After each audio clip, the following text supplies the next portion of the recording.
हमें बख्शी जो कुदरत ने वो हर सौगात अच्छी है, मगर सृष्टि से खेले तो पड़ेगी लात पक्की है। और कोरोना कोरोना कोरोना मांस खाने से हुआ पैदा, तो सब बोले हमारे जैन आगम में लिखी हर बात सच्ची है। हमारे जैन आगम में लिखी हर बात सच्ची है।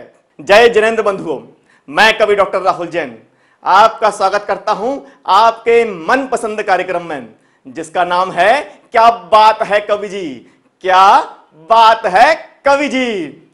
दोस्तों, दृश्य एक ही होता है, पर उसको देखने के दृष्टिकोण बहुत सारे हो सकते हैं। और कवियों की यही खासियत होती है कि वह एक ही चीज को अलग अलग दृष्टिकोण से देख सकते हैं और लिख सकते हैं। आपको याद होगा, बहुत पहले एक चक्की चलती थी हाथ से चलाने वाली, जिससे गेहूं पीसा करते थे। उस चक्की में ऊपर से गेहूं डालते थे, अधिकांश गेहूं पिस जाते थे, पर जो कील के आसपास रहते थे वो नहीं पिसते थे।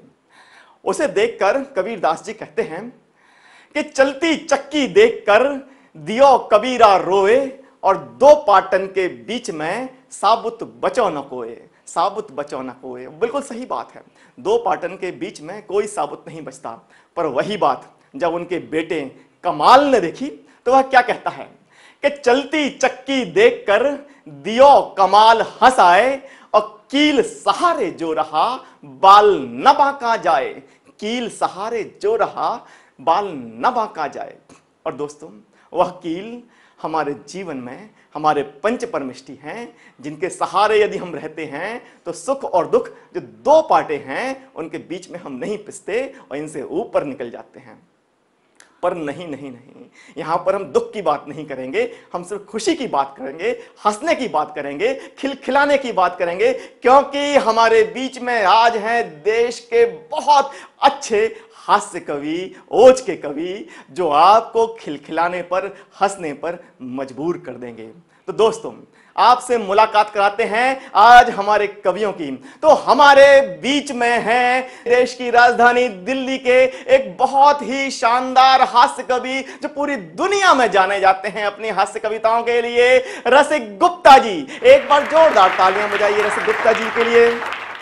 और दोस्तों, हमारे बीच में दिल्ली से ही पधारी एक कवित्री हैं, नाम है दीपाली जैन, जो पूरी दुनिया में, पूरी देश में अपनी कविताओं के लिए, अपने छंदों के लिए, अपने मुक्तकों के लिए जाने जाती हैं। तो एक बार जोरदार तालियां दीपाली जैन जी के लिए। धन्यवाद राहुल जी। और दोस्तों, हमारे बीच में आए हुए हैं, पधारे हुए हैं एक शानदार ओज के कवि, शानदार हास्य के कवि, और उनका नाम होता है विनय विनम्र शुक्ल जी। एक बार जोरदार तालियां विनय विनम्र शुक्ल जी के लिए। दोस्तों, हिंदी व्याकरण में 9 रस होते हैं, पर यदि किसी कवि के नाम में ही रस भरा हो तो वो कितना बड़ा कवि बन सकता है। तो दोस्तों, हमारे बीच में एक ऐसे कवि हैं जिनके नाम के अंदर भी रस है। अच्छा, वैसे तो वो हर रस में काव्य पाठ करते हैं, परंतु उनका एक रस, हास रस बहुत प्रचलित है, जिसके कारण वो पूरी दुनिया में जाने जाते हैं। तो भैया, उनको मैं 2 पंक्तियों से बुलाता हूं कि जिनको सुनकर हंस हंस करके पेट सभी का दुखता, ऐसे हैं हमारे प्यारे न्यारे रसिक गुप्ता। तो आपकी प्यारी जोरदार तालियों के बीच में आमंत्रित करता हूं श्री रसिक गुप्ता जी को। आभार व्यक्त करता हूं मैं पारस चैनल का और अपने मित्र राहुल जैन जी का। स्वागत है रसिक गुप्ता जी, स्वागत है आपका। 4 पंक्तियां मैं उन जैन मुनियों को समर्पित करना चाहता हूं, जो अपना पूरा जीवन समाज को जिन्होंने दे दिया कि त्याग वस्त्र तक भोजन केवल एक वक्त खाए। त्याग वस्त्र तक भोजन केवल एक वक्त खाए, मानव के कल्याण हेतु मुनि धरती पर आए। मानव के कल्याण हेतु मुनि धरती पर आए। मिथ्या है जग सारा ये तो मिथ्या है माया। मिथ्या है जग सारा ये तो मिथ्या है माया। सत्य यही सब कुछ छूटेगा, छूटेगी काया। छल कपटों से कोठी बंगले कितने बनवाए, गंवा दिया संग्रह में जीवन अंत में पछताए। गंवा दिया संग्रह में जीवन अंत में पछताए। राजा रंक फकीर किसी के साथ न कुछ जाए, मानव के कल्याण हेतु मुनि धरती पर आए। मानव के कल्याण हेतु मुनि धरती पर आए। दिल्ली विश्व की सबसे प्रदूषित शहरों में से एक है और इस प्रदूषण पर कोई सोच नहीं सकता कि इस पर कोई हास्य कविता भी लिखी जा सकती है। मैंने एक हास्य कविता प्रदूषण पर लिखी और आज पारस चैनल के माध्यम से अपने भाई, छोटे भाई राहुल जैन जी के संचालन में मैं वो कविता आज पढ़ना चाहता हूं समस्त देशवासियों को। स्वागत है आपका, स्वागत है। कि इस प्रदूषण के कारण दिल्ली का तो हो चुका बिल्कुल काम तमाम।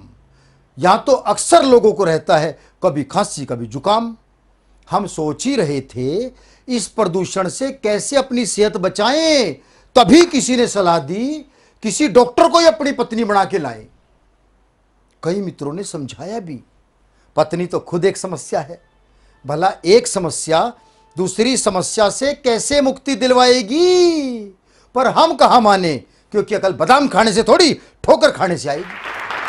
शानदार। और जिस दिन मैं अपनी डॉक्टर पत्नी को ब्याह के घर आया तो लगा जोर का झटका था, क्योंकि उसके गले से वरमाला गायब थी, केवल स्टेथोस्कोप लटका था। वाह जी वाह, बहुत सुंदर। बोली सुनो जी, मुंह दिखाई में 500 गज का एक प्लाट दिला दो और अपनी पहली मैरिज एनिवर्सरी तक उस पे शानदार नर्सिंग होम बनवा दो। वाह जी वाह, बहुत सुंदर। मैंने कहा मन पे ना छाया नशा, तन पर छाया खुमार। बोलिए हो पतिदेव पहली रात ही बीमार। और एक नजर में ही उसने मेरे पूरे शरीर का चेकअप कर दिया। मैंने उसकी खूबसूरती की तारीफ में जैसी मुंह खोला, उसने मेरे मुंह में थर्मामीटर धर दिया और बोली आपको तो वायरल है। तो मैंने कहा पत्नी जी, ये जो आधा डिग्री टेम्परेचर चढ़ा है ये तो तेरे नाजुक हाथों को छूने से बड़ा है। वो बोली चुप रहिए जनाब, डॉक्टर मैं हूं या आप, ज्यादा होशियारी मत दिखाओ, जो दवाई दे रही हूं उसे खाओ, चुपचाप सो जाओ। मैंने फिर बात पलटते हुए कहा तुम्हें देखकर मेरे तो होशो हवासी खो गए। बोली आप तो 21वें हो, मेरी खूबसूरती पर 20 तो मायके में पहले ही पागल हो गए। शुक्रिया। और इससे पहले कि मैं उससे नैन लड़ाऊं, बोली होश में आ रहे हो या ग्लूकोज चढ़ाऊं। मैंने आखिरी बार कोशिश की, आओ थोड़ी देर कर ले आराम। वो मुझे पकड़ा के चली गई झंडू बाम। और जैसी वायरल ठीक हुआ, भाग्य फिर से दगा दे गया। उसका भाई अपनी बहन को पग फेरे के लिए ले गया। अगले दिन हालचाल पूछने के लिए जब उसका फोन आया तो मैंने उससे बताया बस जरा सी तकलीफ बाकी है, लेकिन आपके वापस आने तक मैं आपको मिलूंगा बिल्कुल निरोगी। बोली खबरदार दूसरे डॉक्टर के पास गए तो भला मेरी प्रैक्टिस कैसे होगी। मेरे लिए तो नया मुल्ला है, नए पेशेंट कहां से लाऊंगी। शुरू में अपनी डॉक्टरी आप पे तो आजमाऊंगी। अच्छी डॉक्टर नहीं लाया, मुझे तो दिन में तारे दिखा दिए। 4 दिन की कह के गई थी, मोहल्ले के 19-20 पागलों का इलाज करती रही, वापस आने में पूरे 20 दिन लगा दिए। और वापस आकर जब उसने अपना बैग खोला, उसमें से जो शीशियां निकली उन पर लिखा था विटामिन, कैल्शियम, प्रोटीन। ना कोई साड़ी ना कोई सूट, उल्टा बीपी की, शुगर की वेट करने की मशीन। सबसे पहले उसने मुझे ही वेट करने की मशीन पे चढ़ा दिया और मेरी हाइट के हिसाब से वेट 5 किलो फालतू बता दिया। मेरी हाइट के हिसाब से वेट 5 किलो फालतू बता दिया। हालत ये हो गई कि अब वो मेरी हर सांस का हिसाब जोड़ती है और एक बार जरा सा खांस दूं तो अगली कप सिरप पिला के ही छोड़ती है। मार्केट में कोई भी नई दवाई आए तो सबसे पहला प्रयोग मुझ पर ही करती। कहती है कोई साइड इफेक्ट हो गया तो नर्सिंग होम में करा दूंगी भर्ती। वाह। मैं सोच रहा था उसका नर्सिंग होम बनवाऊं, क्योंकि मैं ही उसका फाउंडर हूं। पर अब सबको लगेगा वो डॉक्टर है, मैं उसका कंपाउंडर हूं। अब तो मेरे लिए टिक्की, चाउमीन, बर्गर हो चुका है बैन। हमारी डाइनिंग टेबल पर मिलेगी आपको सेरिडोन, विक्स, कुनैन। आभार। और अब तो पत्नी का चेहरा देखते ही मुंह कड़वा हो जाता है। लोग तो परियों के सपने देखते हैं, मुझे सपने में भी आयुष्य मिल गया। और जिस दिन भी उसे मुझ पे शक होता है क्लिनिक में बुला लेती है और पेट का अल्ट्रासाउंड करके क्या क्या खाया सब पता लगा लेती है। आजकल दोस्त भी कुछ ज़्यादा खुश नजर आते हैं। मैंने पूछा तो बोले हफ्ते में 2 बार भाभी से टॉनिक लाते हैं। मुझे क्या पता था डॉक्टर के रूप में बीमारी लेके आ रहा हूँ। और आजकल तो रोटी कम दवाई ज़्यादा खा रहा हूँ। जब से दूल्हा बना हूँ किस्मत पे रो रहा हूँ। शादी को 2 महीने हो गए राहुल जी, अभी तक अकेला ही सो रहा हूँ। वाह। राम जाने मेरा हनीमून मनेगा कब, लेकिन मेरी असली कविता तो शुरू होती है अब। स्वागत है रसिक गुप्ता जी, स्वागत आप है सब सोच रहे होंगे कि मेरी पत्नी मुझे क्यों नहीं पिला रही मोहब्बत का जाम, क्योंकि वो मेरी पत्नी बिल्कुल काल्पनिक है और प्रदूषण है उसका नाम। बिल्कुल सही कहा भैया, बिल्कुल। जगह जगह पन्नियों के ढेर से वातावरण हो गया है गंदा। अब तो धुंधला धुंधला सा लगता आसमां में चंदा, पता ही नहीं चलता कब शाम हुई कब सवेरा है। हर तरफ धुआं ही धुआं, दिन में भी अंधेरा है। हर चीज में मिलावट, मनुष्य खाए तो क्या खाए, वॉशिंग पाउडर, यूरिया, सिंथेटिक दूध की चाय। बिल्कुल सही कहा इस भैया, बिल्कुल प्रदूषण के कारण जिंदगी हो गई है खाक, दिन पर दिन बढ़ता जा रहा है। हमारी ओजोन परत का सुराख खत्म सा हो गया है। नदी और नाले का फर्क, और इस प्रदूषण के कारण अब जिंदगी हो गई है नरक। इस प्रदूषण के कारण अब जिंदगी हो गई है नरक। बिल्कुल सही कहा भैया, बिल्कुल। शुक्रिया। इस प्रदूषण के कारण हॉस्पिटल्स में लंबी लंबी लाइनें लगी हैं, लाखों लोग बीमार हैं, लेकिन इस सब के लिए हम खुद ही जिम्मेदार हैं। मशीन बन चुका मानव केवल नोटों को बीन रहा है, और यह प्रदूषण धीरे धीरे हमारे बच्चों की जिंदगी को छीन रहा है, और यह प्रदूषण धीरे धीरे हमारे बच्चों की जिंदगी को छीन रहा है। देखा दोस्तों, कोई विश्वास नहीं कर सकता कि प्रदूषण जैसे विषय पर भी हास्य कविता लिखी जा सकती है। बस ऐसे ही तो कहते हैं कि दृश्य एक है और दृष्टिकोण अलग अलग। फिर तो अब कहना ही पड़ेगा, क्या बात है कवि जी, क्या बात है कवि जी। कभी मैंने 4 पंक्तियां कही थी कि बिना अवसर के प्रतिभा का सफाया हो ही जाता है, जिसे मौका मिले बाहर पराया हो ही जाता है। बिना अवसर के प्रतिभा का सफाया हो ही जाता है, जिसे मौका मिले बाहर पराया हो ही जाता है। और समय पर खाद पानी धूप कुछ भी ना मिले तो फिर सृजन का बीज तक मिट्टी में जाया हो ही जाता है। सृजन का बीज तक मिट्टी में जाया हो ही जाता है। पर दोस्तों, मैं मोटिवेशनल स्पीकर हूं, कवि भी हूं, तो सृजन के बीज को मिट्टी में जाया नहीं होने दे सकता। इसीलिए दोस्तों, अगर आपके अंदर, मित्रों, यदि आपके अंदर कविता का कोई भी गुण है और आप कविता लिखते हैं, तो आप अपनी कविता अपने वीडियो के माध्यम से सिर्फ 1 मिनट का वीडियो बनाइए और हम तक पहुंचाइए, और हमारे मंच से, हमारे कार्यक्रम से हम आपके वीडियो को प्रसारित करेंगे, आपकी कविताओं को सुनाएंगे, जिससे मौका आपको भी मिलेगा। और आपको भेजना है उन नंबर पर जो हमारे नीचे पट्टी पर नंबर चल रहे हैं। तो देर मत कीजिए, यदि आपके अंदर प्रतिभा है तो उसे दिखाइएगा जरूर। अच्छा दोस्तों, जब भी देश विदेश में मैं अपनी टीम लेकर जाता हूं कवि सम्मेलन के लिए, तो लोग कहते हैं कि राहुल यार, तुम कवि तो इतने सारे लाते हो, पर कवित्री एक क्यों लाते हो। मैं उनसे कहता हूं, भैया, जब आप शादी करने गए थे, पूरी बारात लेके गए थे, और वहां से जब वो आई ना, तो अकेली धड़धड़ाती आई हुई है। तो ऐसा क्यों? क्योंकि एक महिला कई पुरुषों पर भारी होती है। तो ऐसे ही हमारे बीच में एक महिला शक्ति है, जिनका नाम है दीपाली जैन। तो आपकी जोरदार तालियों के बीच में मैं आमंत्रित करता हूं दीपाली जैन जी को कि वो आए और काव्य पाठ करके आपके मन को आह्लादित करें, हमारे अंतस को आनंदित करें।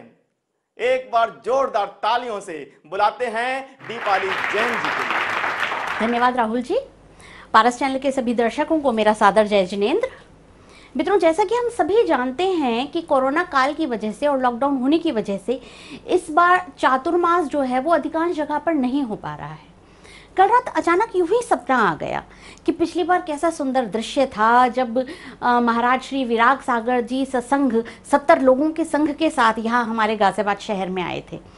तो बस वो सपना आते ही 4 पंक्तियां मन में आई, वो पंक्तियां आपके साथ साझा करना चाहती हूँ। देखिएगा, कहती हूँ। स्वागत है आपका। ले पिच्छी कमंडल हाथ, ले पिच्छी कमंडल हाथ, आए हैं संघ के साथ। ले पिच्छी कमंडल हाथ, आए हैं संघ के साथ। ले पिच्छी कमंडल हाथ, आए हैं संघ के साथ। गुरुवर्य विरागी हैं, गुरुवर्य विरागी हैं, इनकी तो अलग है बात।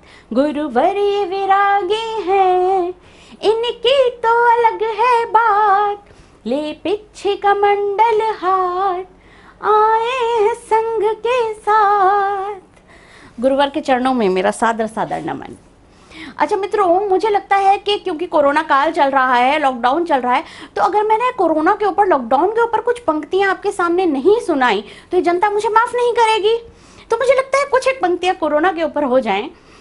तो जब ये कोरोना हुआ, लॉकडाउन हुआ, तो उसकी स्थिति आपसे साझा करती हूँ, सुनिएगा। कहती हूँ कि हुआ है लॉकडाउन जब से कोई टंटा नहीं होता। वाह वाह वाह। हुआ है लॉकडाउन जब से कोई टंटा नहीं होता, मियाँ जी मौन रहते हैं, कोई झगड़ा नहीं होता।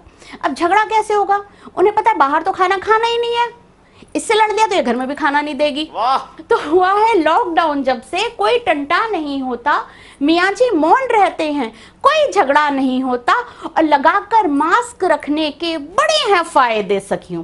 लाभ बता रही हूं मैं आपको, कोरोना के डिप्रेशन में आने की जरूरत नहीं है, फायदे की चीज है कि लगाकर मास्क रखने के बड़े हैं फायदे सखियों। लिपस्टिक और अपर लिप पर कोई खर्चा नहीं होता, लिपस्टिक और अपर लिप पर कोई खर्चा नहीं होता। तो ये था लॉकडाउन के फायदा मेरी जबानी। अच्छा, एक चीज आपने पता नहीं नोट करी या नहीं कही, मैंने की है कि जब से ये लॉकडाउन हुआ, इन 4 महीने के दौरान भारत के तकरीबन 80% पुरुष जो हैं वो दाढ़ी बढ़ाकर घूम रहे थे।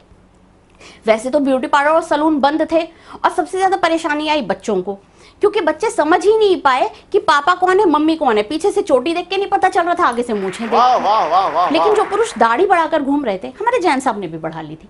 मैंने पूछा भी, दाढ़ी क्यों बढ़ाकर घूम रहे हो? कहते इससे मुझे ना मोदी जी जैसी फीलिंग आती है। अब से घर के छोटे फैसले तुम लेना, जैसे एसी कौन सा खरीदना है, वॉशिंग मशीन कौन सी खरीदनी है, और बड़े फैसले मैं लिया करूंगा, चाइना का क्या करना है, पाकिस्तान को कैसे धूल चटानी है। तो मैं ऐसे ही मोदी नुमा लोगों के लिए 4 पंक्तियां आपके सामने रखती हूँ, सुनिएगा। कहती हूँ कि फूले मुंह के फूफा जैसे हमें घराती लगते हो। हर परिवार में एक ना एक फूफा होता ही है जो मुंह फुलाकर ही घूमता है। तो फूले मुंह के फूफा जैसे हमें घराती लगते हो, बिना निमंत्रण नाचने आए हुए बराती लगते हो, और भले ही तुमको आती होगी मोदी जी जैसी फीलिंग, भले ही तुमको आती होगी मोदी जी जैसी फीलिंग, बढ़ी हुई दाढ़ी में लेकिन हमें जमाती लगते हो, बढ़ी हुई दाढ़ी में लेकिन हमें जमाती लगते हो। तो जो पुरुष दाढ़ी बढ़ाकर घूम रहे हैं, अब समय आ गया है कि शेव वेव बनाए, जरा अप टू डेट रहे। और अगर कोरोना की बात हुई है तो बात बच्चों पर जरूर आएगी, क्योंकि पिछले 4 महीने से हम औरतें बच्चों को घर में झेल रही हैं। और ये शाश्वत सत्य है दुनिया का कि हर औरत ये चाहती है कि उनका बस चले ना तो 24 घंटे 300 दिन स्कूल खुलवा दें। लेकिन अब जब हम हर समय बच्चों को घर में झेल रहे हैं, तो रखती हूँ आपके सामने बच्चों द्वारा प्रताड़ित माँ के मन की वेदना। कहती हूँ कि जब इनकी छुट्टियाँ होती हैं घर सर पर उठाते हैं, जब इनकी छुट्टियां होती हैं घर सर पर उठाते हैं, कभी आंगन कभी छज्जा बहुत उधम मचाते हैं। जब इनकी छुट्टियां होती हैं घर सर पर उठाते हैं, कभी आंगन कभी छज्जा बहुत उधम मचाते हैं, और न टिंडे ना तुरई घिया न इनको दाल भाए जी। मेरे जैसी बहुत सारी माएँ मुझसे सहमत हो जाएंगी कि न टिंडे ना तुरई घिया न इनको दाल भाए जी, मंगाकर पास्ता पिज्जा वजन माँ का बढ़ाते हैं, मंगाकर पास्ता पिज्जा वजन माँ का बढ़ाते हैं। और समझ पाती नहीं मैं आज के बच्चों को बिल्कुल भी। अच्छा, आजकल के बच्चे आपको कहते सुन जाएंगे, पापा से लड़ाई हो गई, मम्मी से लड़ाई हो गई। हमारे जमाने में हमारी कभी मम्मी पापा से लड़ाई नहीं होती थी, हम तो सीधा पिटते थे। आजकल के बच्चों की लड़ाई होती है और उसके बाद वो नाराज भी हो जाते हैं। तो मैं कहती हूँ कि समझ पाती नहीं मैं आज के बच्चों को बिल्कुल भी। जरा सा डांट देती हूँ तो मुझसे रूठ जाते हैं, जरा सा डांट देती हूँ तो मुझसे रूठ जाते हैं। लेकिन अंतिम 2 पंक्तियों में कहना चाहती हूँ कि ये कर ले लाख शैतानी, सता ले जितना भी जी भर, ये कर ले लाख शैतानी, सता ले जितना भी जी भर, मगर माँ बाप तो बच्चों पे अपनी जान लुटाते हैं, मगर माँ बाप तो बच्चों पे अपनी जान लुटाते हैं। ये थी बच्चों की बात। अच्छा, एक चीज़ आपने देखी होगी कि बहुत सारे नेता जो हैं, हमारे दिल्ली के भी कई नेता हैं जो कुर्सी पर बैठे बैठे बातें बहुत सारी बना रहे हैं, लेकिन फील्ड में आके कोई वर्क नहीं किया उन्होंने। तो उन नेताओं के लिए 4 पंक्तियाँ कहना चाहती हूँ।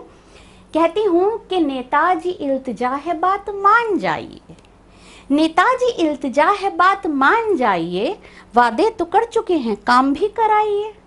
नेताजी इल्तिजा है बात मान जाइए, वादे तो कर चुके हैं काम भी कराइए, और बनके न रहिए आप सदा चांद ईद का, बनके न रहिए आप सदा चांद ईद का, अब के चुनाव बाद भी मुखड़ा दिखाइए, अब के चुनाव बाद भी मुखड़ा दिखाइए।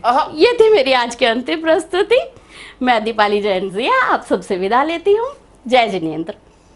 तो भैया ये थी दीपाली जैन जी। इन्होंने लॉकडाउन के फायदे भी बताए और नुकसान भी बताए।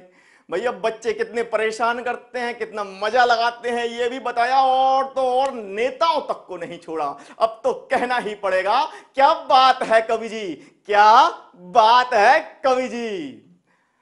भैया मैंने कभी 4 पंक्तियां कही थी कि लो जमाने भर की खुशियां लाई हूं तेरे लिए मैं, झूठे हैं सब शॉर्टकट सच्चाई हूं तेरे लिए मैं।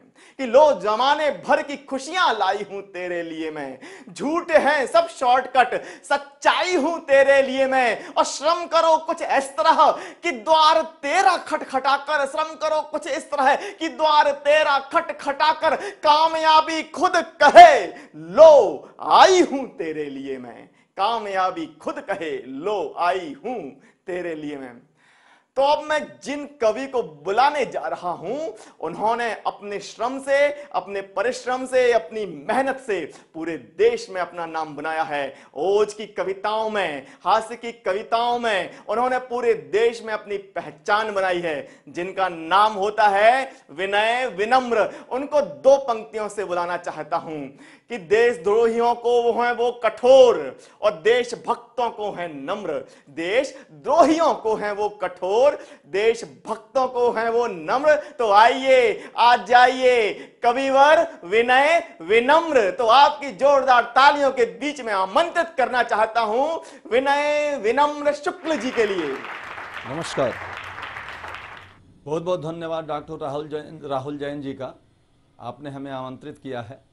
बहुत सुंदर संचालन ये कर रहे हैं। शुक्रिया शुक्रिया। पारस चैनल के माध्यम से मैं सभी पारस चैनल के सभी दर्शकों को प्रणाम करता हूं। पुनः मैं विनय विनम्र आप सभी को प्रणाम करता हूं और 4 पंक्तियां भगवान महावीर के चरणों में निवेदित करते हुए काव्य पाठ प्रारंभ करता हूं। सुनिएगा। आपका स्वागत है। कि देकर पवित्र ज्ञान किया दंभ का दमन, देकर पवित्र ज्ञान किया दंभ का दमन, मनुजों के हेतु भूमि किया आपने चमन। कुल पूज जन पूज सृष्टि के उजाले, कुल पूज जन पूज सृष्टि के उजाले, भगवान महावीर जी को कोटि नमन। वाह जी वाह, बहुत सुंदर। भगवान महावीर जी को कोटि नमन। बहुत सुंदर। बहुत बहुत धन्यवाद। कि सुलझा विवाद श्री राम जन्मभूमि वाला मंदिर बनेगा भव्य, जय सिया राम की। सुलझा विवाद श्री राम जन्मभूमि वाला मंदिर बनेगा भव्य, जय सिया राम की। नाचे नर नारी झूम धरती को चूम चूम, देवगण बोले जय जय अयोध्या धाम की। देवगण बोले जय जय अयोध्या धाम की। हिंदू हो या मुस्लिम, सिख या ईसाई भाई, आरती उतारे माता सरयू के नाम की। ऐसा लगता है मानो सारा जग बोल रहा, हुई न जो राम की तो काया किस काम की। हुई न जो राम की तो काया किस काम की। जय श्री राम। क्या बात कह दी। कुछ पंक्तियां मैं उन क्रांतिवीरों को निवेदित करना चाहता हूं जिन्होंने राष्ट्र रक्षा यज्ञ में अपनी प्राणों की आहुति दे दी, हमें स्वतंत्र भारत दिया। हम सबका भी दायित्व है, हमने उनके प्रति क्या किया। कुछ पंक्तियां निवेदित मैं उन्हें करना चाहता हूं जो आज भी हमारे क्रांतिवीर सीमाओं पर तैनात है। -40 डिग्री टेम्परेचर हो, +60 डिग्री टेम्परेचर हो, सीमाओं पर तैनात होते हैं, अपने नाखूनों से चट्टानों को खोद डालते हैं। चाहे वो पुलवामा के शहीद हो या गलवान में हमारे 20 क्रांतिवीरों ने, सैनिकों ने लगभग 50 चीनी सैनिकों की हत्या कर दी। हमें गर्व होता है। मैं उन्हें नमन करते हुए ये पंक्तियां पढ़ना चाहता हूं कि बन के प्रचंड चीनी सैनिकों को दिया दंड, किया खंड खंड दुष्ट दानवों का मान है।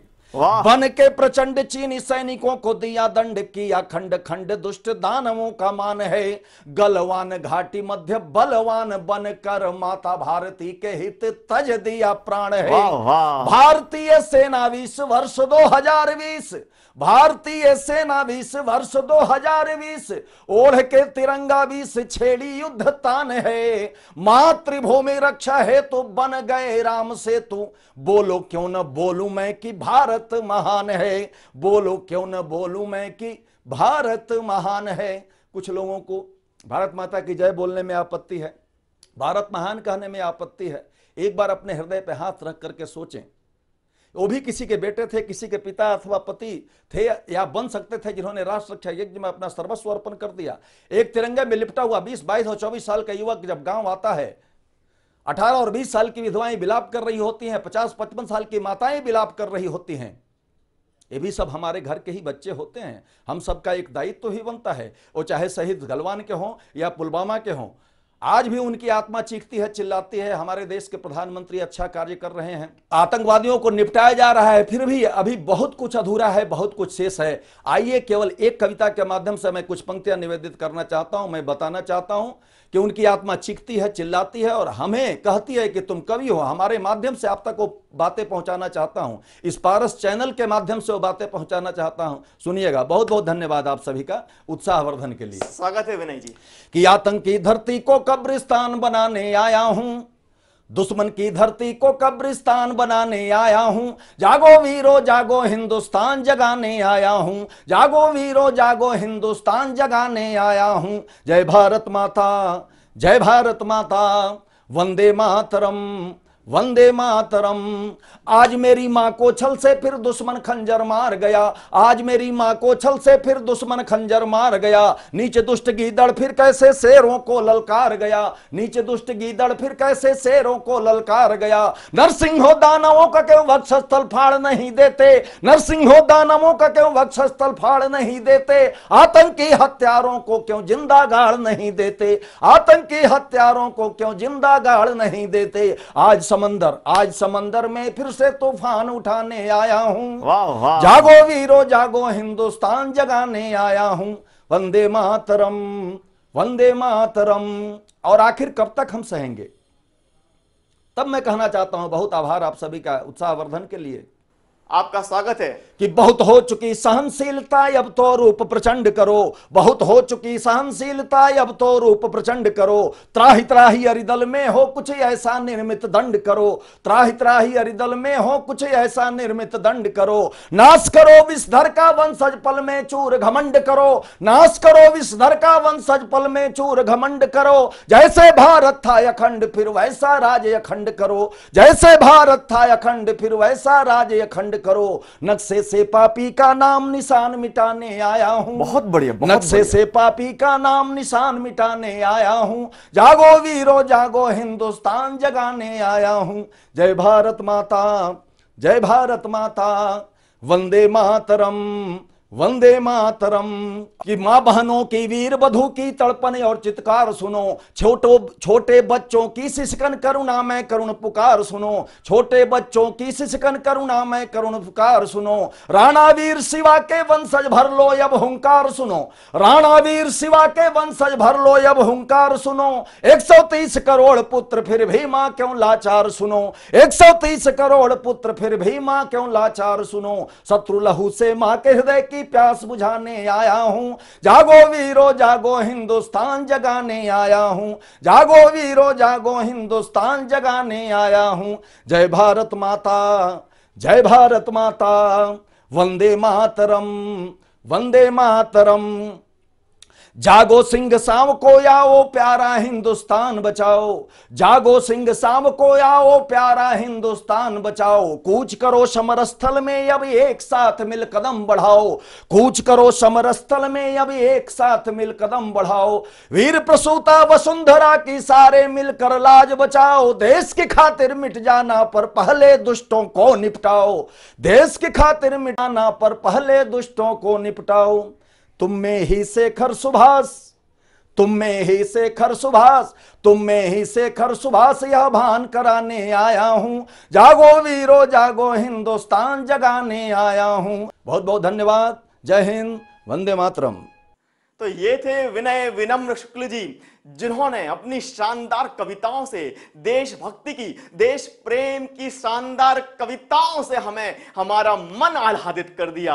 फिर तो भाई बोलना ही पड़ेगा, क्या बात है कवि जी, क्या बात है कवि जी। दोस्तों, अब चलते चलते 4 पंक्तियां मैं कहता हूं कि कभी झगड़े नहीं होंगे, कभी पंगे नहीं होंगे, किसी के हाथ भी फिर खून से रंगे नहीं होंगे। कभी झगड़े नहीं होंगे, कभी पंगे नहीं होंगे, किसी के हाथ भी फिर खून से रंगे नहीं होंगे। अगर 1% हम चल सके महावीर के रास्ते, अगर 1% हम चल सके महावीर के रास्ते, तो फिर जंगें नहीं होंगी, तो फिर दंगे नहीं होंगे, तो फिर जंगें नहीं होंगी, तो फिर दंगे नहीं होंगे। तो इसी तरह हम भगवान महावीर के बताए हुए रास्ते पर चलते रहें, और इसी भावना के साथ, इसी उम्मीद के साथ कि आप हमारा कार्यक्रम यूं ही पसंद करते रहेंगे और अपनी प्रतिक्रियाएं देते रहेंगे, हम लेते हैं आज के लिए विदा और अगली बार फिर आपसे मिलते हैं। तब तक के लिए जय जिनेंद्र।